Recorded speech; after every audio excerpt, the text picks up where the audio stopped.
You're listening to Out Loud and Live with J.C. Alvarez. NBA star player Jason Collins may have shaken the court when he announced that he was gay, but retired NFL defensive back Wade Davis led our team to a touchdown goal when he came out of the closet. After sustaining a knee injury that took him off the field, Davis put himself back in the game as a leading activist and LGBT role model. Settling ourselves into the dog pound inside the popular Hell's Kitchen sports bar Boxers HK, Wade Davis and I relived some of his most famous plays. Here now is my interview with former NFLer and LGBT activist Wade Davis. Wade Davis, retired NFL football player. Is that fair? Is anyone really ever out of the game? Because we just associate you as a footballer. I think I've transitioned into such a different career path that people really see me as more of an advocate, an activist, writer, speaker now. Being an ex-NFL player definitely adds a certain level of cachet to it, but I definitely think that people see me as an ex-NFL player, definitely. And I'm actually proud of that. Well, it gives you, certainly sports is something that was part of your formative years. It created the person you. It's the backbone of who you are as an individual. Definitely. It's what you'll always be known as. And what's also interesting about that is that sports isn't something that's often associated with our gay personas as men.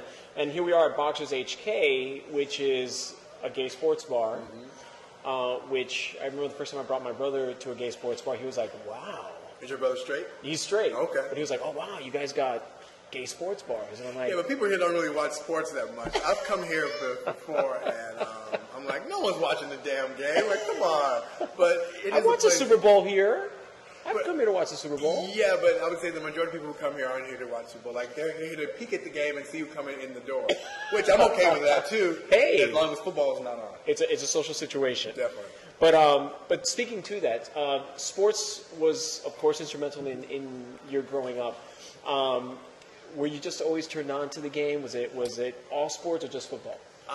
So when I was 7, I fell in love with the game of football, and football was one of those games that was just like almost through osmosis. I just understood the game very well. I was drawn to it. I was really just a track guy and a football player. I mean, I was a grass athlete. I wasn't someone who liked basketball. Well, I tried to play basketball as a child, but I grew up in rural Louisiana, and it was really just dirt everywhere. So imagine trying to bounce a basketball on a dirt court. You got dirt in your face and in your mouth. You're like, I'm just going to keep playing football.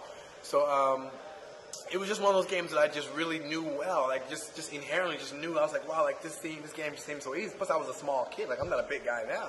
I think oftentimes when I go speak somewhere, like the first thing I say is, I get it. I'm not that big. Yeah, I get it.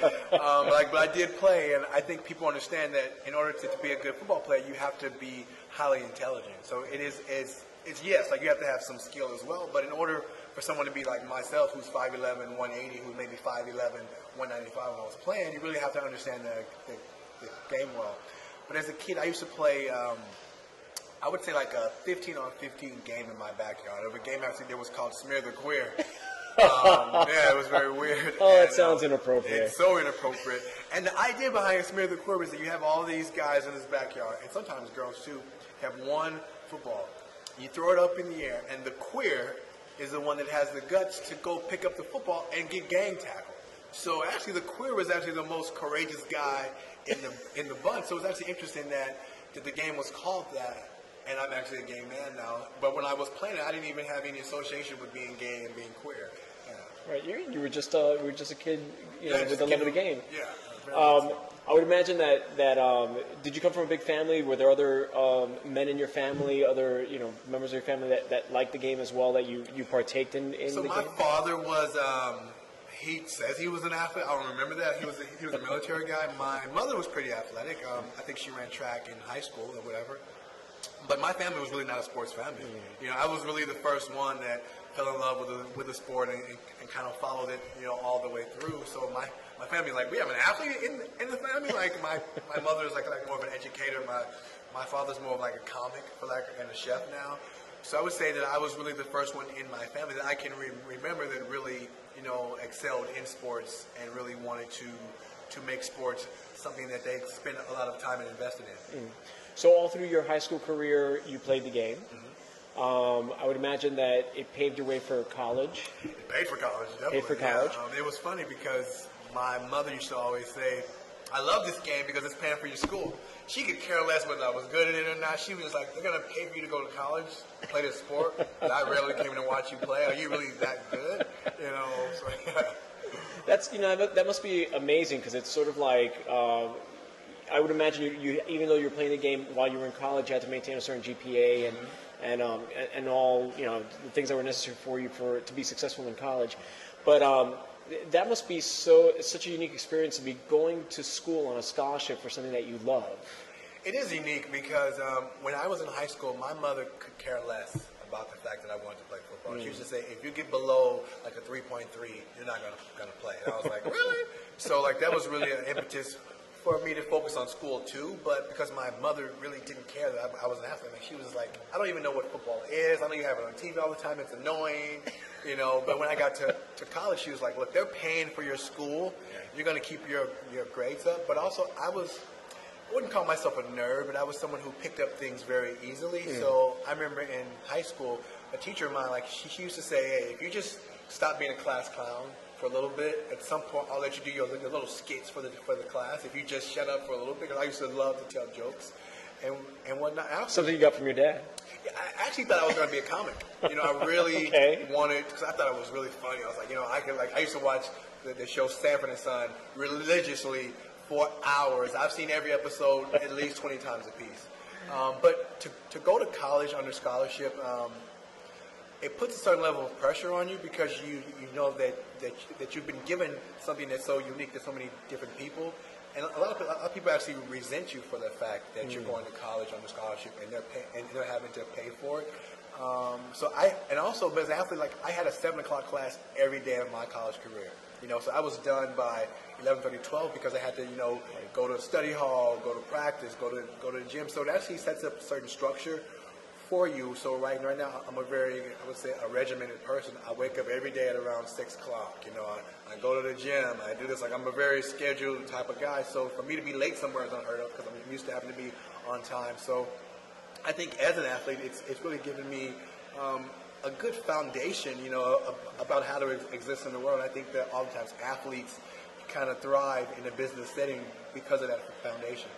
That foundation, of course, and that dedication to the sport led to a career in the NFL. You played for various teams, both I guess on the national scene and also in Europe as well. Which that is something that's for the American market. It's not as common to know that there's. What is the difference as far as like NFLs in? So I would consider NFL Europe kind of like the minor leagues of the NFL, whereas a team allocates you to a Europe team. It was also a way that the NFL could really, you know, brand itself and also expand, you know, its market. So I was in 2 teams. I was in Berlin, and I was over there for, I want to say, 13 weeks, and we actually won an NFL Europe championship. So I got to see the entire world for free and to get paid doing it. So like I visited Amsterdam and London and Frankfurt and Dusseldorf and Berlin and Spain, all these while playing against teams from all of these places. Well, so actually every team has, I would say, 90% American players. Okay. So you're playing against other guys that are in the NFL as well, who are just like myself, who are journeymen, who are guys at the bottom of the roster, who are trying to get film to get better. And then the interesting part about NFL Europe was the second team I was in Barcelona, Spain, in a city called Sitges. You know, I'm sure you know what Sitges is? It sounds familiar, but you're telling me I should know it's a populated place in the world. Oh, okay. So imagine being a closeted gay male in Sitges trying to focus on playing a game of football, knowing that I'm excited to see all these men in Speedos in the water. And I remember the very first day in Sitges, we were on the beach in the water. It was freezing, and this guy walks past in a yellow Speedo. And I'm thinking to myself, God is punishing me because I cannot get out of the water. Or telling you, hey, Wade, I don't know what he was telling me, but Wade, look over there. I looked over there, and I tell you, I couldn't leave the water for a while. I'll just leave it at that. I could not get out of the water for a while. You know. Now, thank you for the segue. I would imagine that you're so focused on your game and so focused on the sport that really your sexual exploration as a gay man, that must have almost like taken a back seat of sorts. It did, but to be fair to myself, it was kind of what I would have did. I think even if I was heterosexual, maybe not to that extent. But because I wanted, I was so thrilled that I was in the NFL that I didn't want anything to come in between me making it. No distractions. I went to a small school. I wasn't the biggest of guys in the world, so I understood that I was a long shot. So in some ways, not having a partner, not having the distractions of a girlfriend in a way helped, but it also hindered me in a way too because I couldn't live in my authentic self. So it was kind of a double-edged sword, whereas, hey, I can focus on sports. I don't have to worry about a girlfriend, but I want a boyfriend. I want to kiss a guy. I want to do all these things, and I couldn't as well. So it was positives and negatives on both sides. So during your career, you played defensive back. There lies the double-edged sword because now you're sort of concerned about how your teammates are going to perceive you as a gay man. Are they going to perceive you differently? Are they going to ostracize you? Are you going to lose your position on the team? That pressure alone, how were you able to focus on just being your authentic self, like you say? I think because I had been in the closet since when I was 10th or 11th grade, I was able to compartmentalize that part of my life as well as I think most people can. I think as an athlete, you train yourself to be in that moment, to be a football player at that time. And in some ways, when I was on the football field, in the weight room with my teammates, was kind of the safest place because I wasn't alone. I had all these distractions, so I didn't think as much. Distractions or more focus on the job at hand, which is... It was a mixture of both, because when you're with your buddies and you're laughing, you're having a great time, you're not thinking about the fact that you're this closeted person, because you're really enjoying it. And when you're on the football field, you're doing something that you love more than almost anything else in the entire world, so you're not thinking about that as well.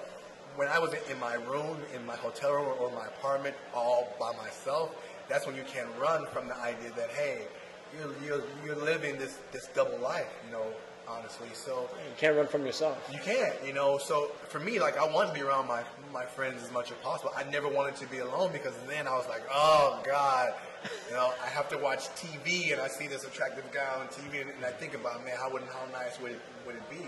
I remember I used to go home and rent all these gay movies, or just watch Will and Grace just to have some understanding of what it would like to be gay, but also some connection to the gay world.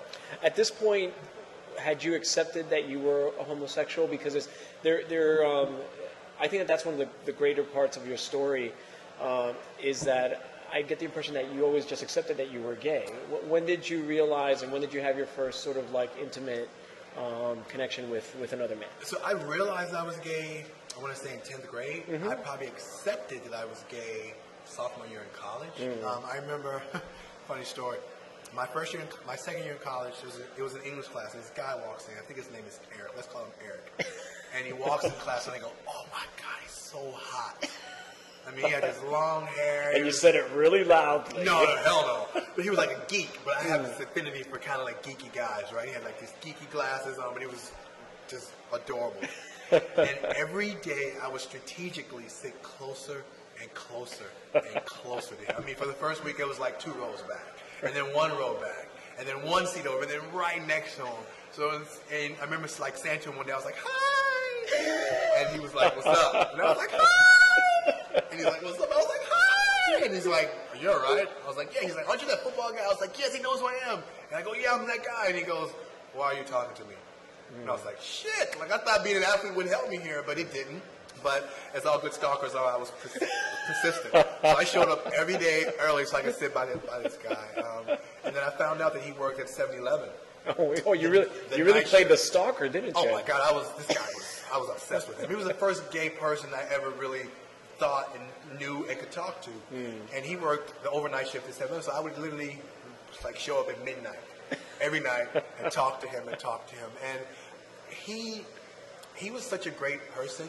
he would let me ask almost any question I wanted to, and he never questioned me. He never said, "Why are you asking me these questions?" I think he knew who I was, and he knew I needed that opportunity to talk to him. And he was the first person I ever kissed. I remember kissing him for the first time. I was like, "Man, his beard hurts." Like, no one ever told me the guy's beard hurts so bad. Dad, why didn't you say something? Exactly, Like, I was actually having that talk with some buddies of mine saying that young gay men would actually have to ask their mother for advice. It's true. Because you can't ask your dad what it's like to kiss a guy. Yeah. Your dad doesn't know. So unless you experimented in college. Exactly. That's a whole different conversation. That's a whole you don't want to know. Exactly. But my first experience with the guy was with him, and the long story short, we took a trip up in the mountains. We were going to go fishing. I found out he liked to go fishing. I kept looking at him in the car. He kept asking me why I'm looking at him. I said, "Hey, I want to kiss you." We pull over on the side of the road. He kisses me. His beard hurts like hell, but I go in for seconds. I go in for third. We do a little bit more. I freak out. I say, "Take me home. Take me home." He takes me home. I never speak to him again. But not because I didn't enjoy myself, but because he made it real. Like, he made it the first time, and there was no longer, I could say to myself, I didn't like guys, I wasn't gay. Like, he made it, he cemented it in my mind that I was a gay man. And I accepted it to a certain extent. It was validated. It was validated, yes. And it scared me because I didn't know what my life would look like in the future as a gay man. But that was really the first time I started to accept it. Stay tuned. I've got much more of my interview with retired NFLer Wade Davis. And check out Boxers HK in the heart of Hell's Kitchen, located at 742 9th Avenue on the corner of 50th. Go to boxersnyc.com for more information. Late Night has a new game in town, Overnight Happy Hour. 2-for-1 drink specials Monday through Wednesday, 11 p.m. to close, only at Boxers HK in New York City. Out Loud and Live is now also available as a podcast on iTunes. Send us your questions or comments to thrillseekerhq@aol.com. This is JC Alvarez, and you've been listening to Out Loud and Live. This is a Thrill Seeker HQ presentation. Get in the HQ. Go to www.thrillseekerhq.com.